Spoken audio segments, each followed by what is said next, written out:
Wahyu 6 ayat 9-11. Dan ketika anak domba itu membuka meterai yang kelima, aku melihat di bawah mezbah jiwa-jiwa mereka yang telah dibunuh oleh karena firman Allah dan oleh karena kesaksian yang mereka miliki.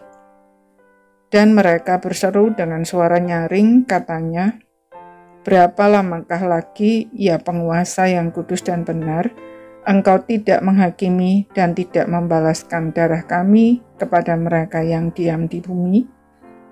Dan kepada mereka masing-masing diberikan sehelai jubah putih, dan kepada mereka dikatakan bahwa mereka harus beristirahat sedikit waktu lagi, hingga genap jumlah kawan-kawan pelayan dan saudara-saudara mereka yang akan dibunuh sama seperti mereka.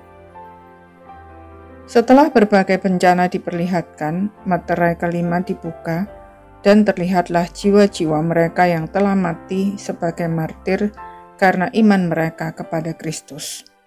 Mereka diberi jubah putih yang merupakan simbol bahwa mereka telah dikuduskan oleh darah Tuhan Yesus. Semua ini diperlihatkan kepada jemaat yang sedang teraniaya untuk meyakinkan kita bahwa iman dan kesetiaan kita kepada Kristus tidak pernah sia-sia. Bahwa para penganiaya hanya bisa membunuh tubuh, tetapi tidak bisa membunuh jiwa. Sebab orang percaya adalah milik Tuhan yang telah ditebus oleh darah Kristus. Seperti halnya darah Habel masih berteriak kepada Tuhan setelah ia dibunuh, demikian juga di dalam kemuliaan para martir itu berseru agar Tuhan menindak orang-orang yang berbuat jahat dan menghentikan kejahatan. Mereka berdoa demikian karena mereka mengenal Tuhan sebagai penguasa yang kudus dan benar, yang tidak mungkin membiarkan kejahatan terus merajalela. Selama hidup, mereka sudah melakukan bagian mereka, taat kepada firman Tuhan, tidak membalas kejahatan dengan kejahatan, melainkan membalasnya dengan kebaikan, serta menyerahkan penghakiman itu kepada Tuhan yang berhak untuk menghakimi. Maka sekarang di dalam kekekalan, mereka berdoa agar janji Tuhan itu segera dilaksanakan.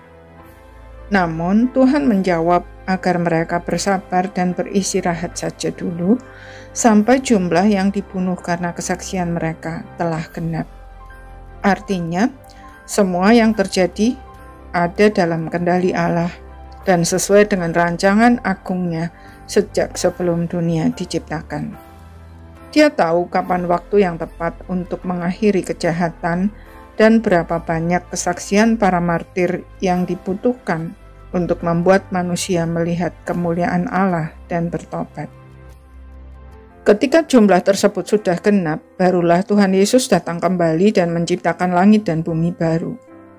Karena itu, meskipun dalam penderitaan dan pergumulan, mari kita bersabar dan belajar percaya bahwa Tuhan tidak pernah terlambat, tetapi juga tidak pernah terlalu cepat. Dia selalu tepat waktu. Nantikan Dia dan lakukan bagian kita, maka pada saatnya kita akan melihat bahwa rancangannya sungguh sempurna. Amin.